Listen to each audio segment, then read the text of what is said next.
Santo Evangelho, perdoe os nossos pecados e nos conduz à vida eterna. Amém. Amém. Meus queridos irmãos e irmãs, vocês estão em casa e o dia 19 de março marcou para nós o ano passado a última missa com a presença do povo, onde a igreja pôde receber todo o povo. De lá até aqui, nós tivemos dificuldades para acolher o nosso povo de volta na igreja. A pandemia se alastrou, ou melhor, a doença se alastrou, e a pandemia perdurou até agora. E aqui estamos sem vocês de novo. Porém, alguma coisa tem que ser colocada, e uma delas me alegra. Daquele dia até hoje, esta igreja, matriz da paróquia Santa Ângela e São Serapião, não ficou um dia sem missa. Este foi o remédio que ela precisou para continuar de pé, viva, anunciando o Evangelho de Jesus.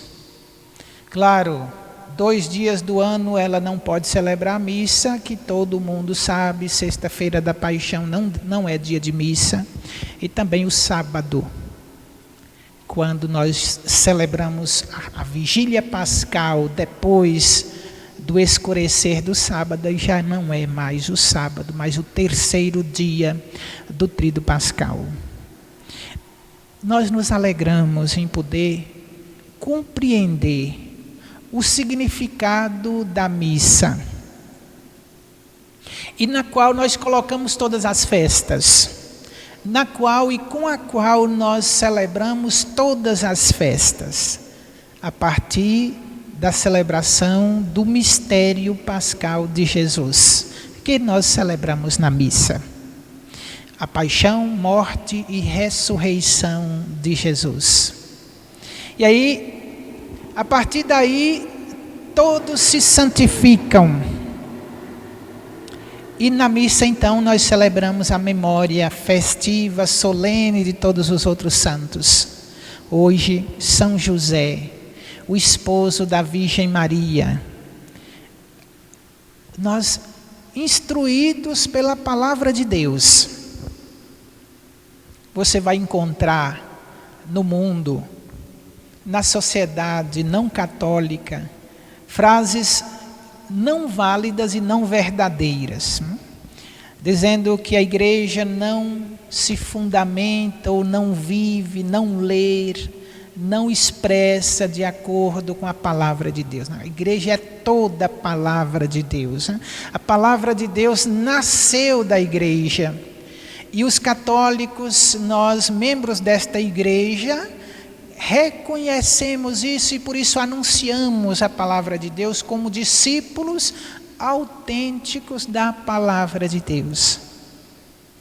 O que é um discípulo autêntico da palavra de Deus? É alguém que lê a palavra de Deus e vive com alegria, como aqueles discípulos de Emaús, cuja palavra ardia no coração. Por quê? Porque ela entrou no coração e ali encontrou lugar. Foi permitido que ela encontrasse lugar, como acontece conosco, e devemos fazer assim. E cultivar esta identidade do cristão como discípulo autêntico da palavra. E anunciar. Todo discípulo autêntico da palavra anuncia. Anuncia com ardor, com esperança, gerando esperança. E qual é a esperança? A esperança é que isso se confirme na vida eterna, nos céus, na casa do Pai, para onde ruma todo aquele que se converte a Jesus. Hoje nós estamos falando de 2 assuntos: da palavra que nós estamos lendo no dia de São José e do próprio São José. Eu gostaria de fazer de observar esses 2 pontos. Primeiro, a palavra. Primeira leitura tirada do livro de Samuel, segundo livro, a promessa de Deus. A partir de você, Davi, nascerá um filho que será chamado meu filho, e eu serei para ele um pai. Sairá de você, será ele que construirá para mim uma casa. Qual casa? Uma casa onde eu posso habitar e posso colocar ali o meu nome, cujo palácio real será firmado para sempre.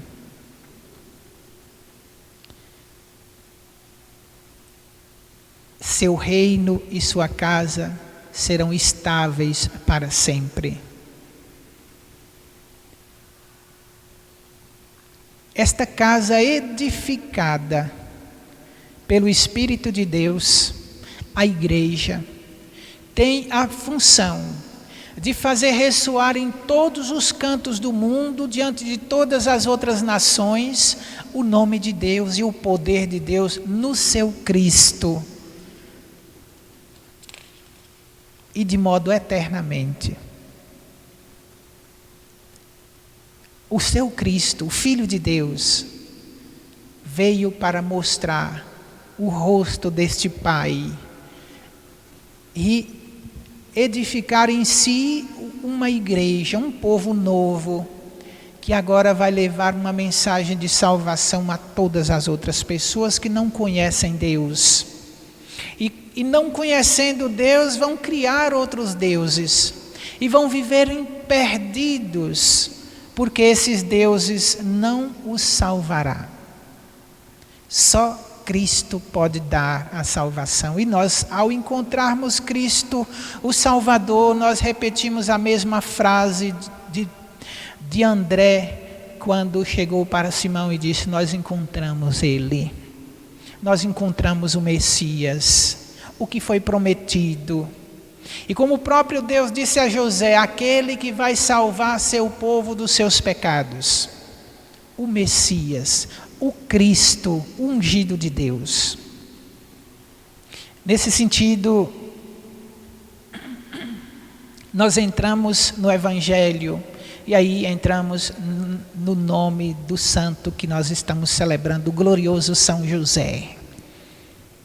O glorioso São José, um homem de Nazaré, simples, trabalhador, fiel, e que não há aqui nada que possa testemunhar o contrário disso que nós estamos falando. José é um homem, aquele que é amigo de Deus, que vive a palavra de Deus, que deixou Deus reinar em seu coração, que não tem outra ambição senão ficar constantemente na presença de Deus. Um homem da oração. O que é um homem de oração, senão um homem que se abre totalmente para Deus? O homem que encontrou o grande tesouro, que investiu tudo naquele tesouro. Para ele, todos os bens são inferiores, merecem ser vendidos para poder aplicar tudo naquele grande tesouro. O meu Senhor, o meu Deus, tudo que o meu Senhor me mandar fazer, eu faço. Levanta-te de madrugada, fuja para o Egito com sua esposa e teu filho. E ele fez conforme o anjo disse. Esta frase repete 3 vezes. José, levanta-te, assuma sua esposa, porque o que ela leva no ventre é filho de Deus. E você, a partir de agora, tem a missão de guardar, de cuidar. Assuma sua esposa, significa assuma esta missão que te dei, porque confio em você, porque você é o meu servo fiel e providente que eu coloquei à frente da minha casa, para cuidar e dar comida na hora certa. José vai lá e assume sua esposa, ou seja, assume sua missão. Uma missão honrosa, porque ali estava o tesouro de Deus. Aqui eu estou citando São Bernardino de Sena. O tesouro mais precioso de Deus, Deus colocou sobre a confiança de José. Ou melhor, Deus confiou a José. E por quê? A segunda leitura dá uma pista para esta resposta. É o versículo 16 do capítulo 4, que nós lemos na carta aos Romanos. Logo, a condição de herdeiro é uma graça. José é o herdeiro de Deus, possui a graça de Deus para dar conta da missão a ele confiada. Lembrem, as pessoas, e isso faz muito tempo, mas muito tempo, coloca a imagem de José como um homem incapaz de constituir uma família, por isso velhinho assim preservava aquilo que damos a Maria como virgem. Mas quando na verdade deveria colocar um homem, e ali a imagem de José que nós temos diz isso, um homem dotado de graça.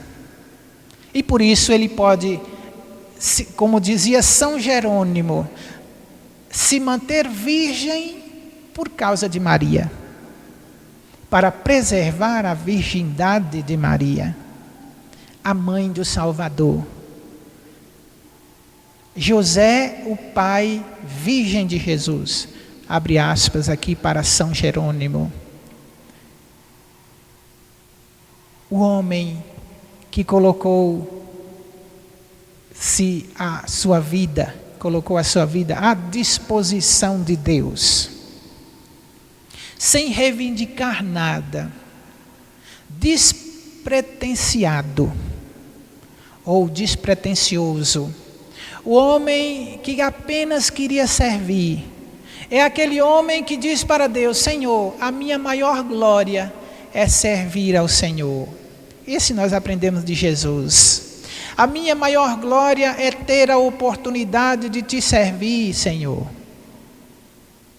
Certo dia eu ouvia de um paroquiano que serve na igreja, que dizia assim: se eu tiver a oportunidade de servir, essa é a minha maior paga. É a oportunidade que eu tenho de servir, porque minha vida só tem sentido a partir daí. Se eu puder servir, porque do sentido, ela vai terminar em Deus. E o que é que eu vou oferecer para Deus? Senão aquela frase: Senhor, quando eu vivi lá na terra, eu doei minha vida para Ti. Eu servi a Tua igreja. Isso o dizimista pode falar, o servo do Senhor pode falar para Deus. Eu aproveitei a vida para me doar a Ti. Isso nos anima. Isso não nos faz desistir diante das dificuldades que naturalmente se apontam para nós, principalmente na Quaresma, que se atenta na nossa espiritualidade, que dificulta-nos na oração, na convivência, e tudo aquilo que nos santificaria, essas dificuldades vêm atacar. É nesta hora que nós olhamos para José e pensamos: este homem não pode ter vivido uma vida sem dificuldade, porque teve que conviver num país estrangeiro com sua esposa e seu filho criança, tendo que encontrar trabalho no país estrangeiro para dar conta daquela família. Longe de casa, dos parentes, longe da cultura, da língua, e pobre, trabalhador, mas deu conta. O texto diz: quando chegou o tempo, Deus enviou de novo seu anjo em sonho e disse a José: levanta-te, entra de novo na terra de Israel, porque aquele que queria fazer mal ao menino já é morto. E José voltou para a região de Israel e foi viver na Galileia, em Nazaré, junto dos seus. E aí nós vamos vendo José nos momentos da infância de Jesus, a partir do Evangelho de Lucas e de Mateus, especialmente o de Lucas, levando Jesus com 12 anos para o templo e para aqueles ritos de passagem de uma criança judia que com 12 anos se tornava aí adulta. Foi a última vez que nós vemos José com Jesus. Isso significa dizer o quê? Ele cumpriu sua missão. Ele colocou Jesus na idade adulta. Tem uma palavrinha hebraica que fala desse rito, que eu não consigo me lembrar agora. Mas é aquele rito que muda a criança de fase para a idade adulta, onde ele já pode, inclusive, participar das rodas de oração e de estudo com os adultos. Por isso, encontrado no templo, falando com os mestres da lei. Meus queridos irmãos e irmãs, José cumpriu sua missão, porque ele foi dotado da graça de Deus. Um jovem preparado por Deus para uma missão excelente, uma missão sem precedente, a missão de cuidar do filho e da esposa do Espírito de Deus, Nossa Senhora, filha predileta de Deus, Nossa Senhora, Mãe do Salvador, Nossa Senhora, Mãe de Deus. Espelhemos em José para ser um cristão de verdade. Espelhemos em José para ser um católico de verdade. E o católico de verdade abraça a missão que recebeu. E o católico de verdade ama a Mãe do Salvador. E o católico de verdade não busca recompensas, reconhecimentos e fama e riquezas. Um católico de verdade abraça a fé que tem em Jesus e encontra aí o seu maior tesouro. Louvado seja o nome do nosso Senhor Jesus Cristo. Sempre seja louvado.